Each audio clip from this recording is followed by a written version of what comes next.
Hey y'all, and welcome back to my channel. And if you're new here, thanks for stopping by. I hope everyone had a wonderful Christmas and New Year's, and I hope that you are just as ready to start this new year as I am. So we're going to get right into it. Today I am working on a snow globe acrylic tumbler, and I don't know how other people do it. Well, I've seen many other ways. People put the holes in the bottoms. A lot of companies sell these tumblers with the holes already made in them now, but I got these like 6-8 months ago on Amazon, and they do not come with the hole. So what I do is I heat up my heat gun, and no glue in it if I can help it, and then I don't squeeze the trigger. I just push that hot metal nozzle into the bottom of the acrylic, and it burns a hole in it. I think it's the same way that hot fix tool works, but I don't have that, so I just am doing with what I have. And then I tape off so that the sticky part is facing towards the hole, and then I pour some glitter in there and I tap it really hard, the same concept that people do with the back massager to get the glitter to go in. And I just fill it until I feel it's good enough filled to what I'm wanting for that particular cup. Sometimes I'll fill it really full, sometimes I will leave it a little less full. It just really depends. This one was a chunky glitter from Diamonds and Dust, and before I added the liquid, I shook it up to just make sure that some of that glitter wasn't chunked up too much. And then I took this product from Cami Page Boutique.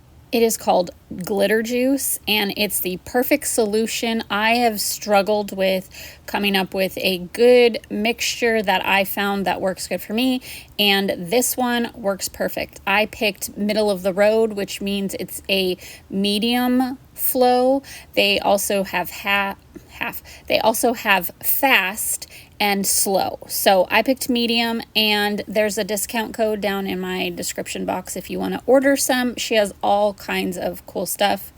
And then once I filled that up, I take a paper towel and shake it around, and then I let it sit overnight to just make sure that any extra bubbles, I guess it's called gassing, I don't know exactly, but in case any of those extra bubbles come to the surface, they will disappear.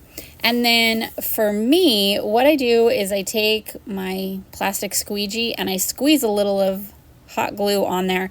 And before it's hardened, when it's still not too hot to touch, but still workable, I pick it up off that squeegee and I shove it into the hole and press it down really flat to create a plug. And then once that is in there and hardened, I took some UV resin and I mixed in this other glitter from Diamonds and Dust, and I'm going to just spread that all around the bottom and then cure it with my UV lamp. It was actually sunny this day, so I ended up going to put it on the back patio furniture and let it sit out in the sun for a few minutes, and it was perfect. I honestly would prefer letting it cure in the sun. It seems to go so much faster than the lamp does, but I don't always have full sunlight here. So anyways, after that I brought it in and I gave it a thin coat of epoxy. And then after that, I cut this swirly, lacy looking design out of some removable vinyl. And I think it was just a design I had on my Silhouette Studio software. I don't know where it came from exactly, but I wanted some of that red underneath to be able to see or to be shown through for the peekaboo, but I wanted also a lot of it to be covered up. So I felt like this was a good balance between a good peekaboo and a lot of color still being able to show on the top. So I placed that down just like we are doing vinyl, so we're going to do the hinge method. And also this cup is tapered, so I did do the tapered method to cut this out, and I will get to a video showing you how I size it and how I do those tapered. I'm not an expert, but I'm going to show you how I do it. That seems to work the best for me. So after I got all of that removable vinyl placed, I took it outside and sprayed a little pink, purple, and cream, and then I'm going to go in with all of these beautiful mica powders. I'm using pink from Amazon, and then magenta from AB Designs Co., and Russian violet from NMO Nicole Merritt Originals. And I don't know what happened. I do not have the footage from applying the light pink and the magenta, but then when I went in with the purple, here's my footage. So I don't know what happened. I was having a lot of issues with filming and some downloading issues, so I think that's part of the problem. But I made a huge mess when I put on some of this violet color, but all I did was apply the light pink in the middle, and then on the outside of both of those I did the magenta, and then on the top rim and the bottom rim I am doing the Russian violet. And I really wanted it's really hard to blend mica powders. They don't blend quite the same as glitters, so I tried to overlap them and blend them in the best that I could.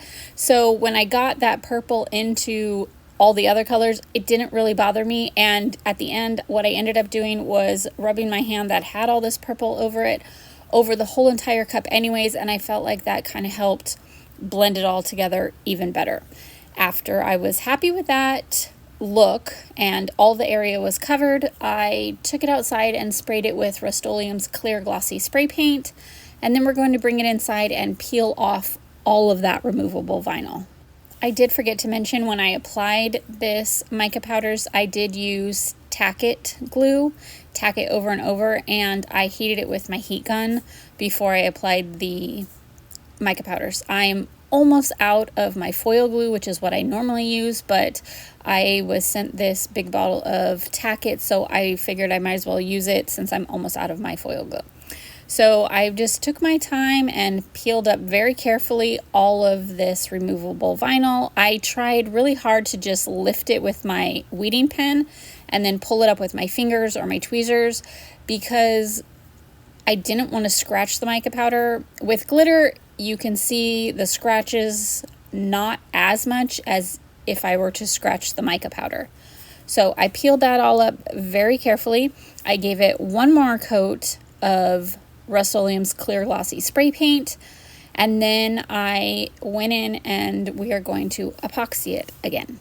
Into my first coat of epoxy, I added Luster Dust Pure from Diamonds and Dust, and then after I had that all applied, I took just some sprinkling of Waterfalls glitter, also from Diamonds and Dust. It's a very beautiful chunky, and I just put it between my fingers and sprinkled it all around just to add a little bit of more Shazam to it, I guess you could say.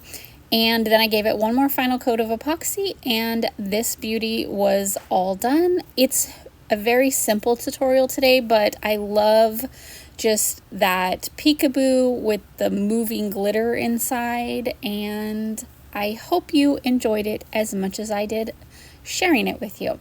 If you have any questions, feel free to send them my way. You can email me, message me on Facebook, and I wanted to let you know that my mentorship group is officially open. If you want some of that information, you can find all of the links down in the description box, and I will be back next week, and I hope you all have a good week.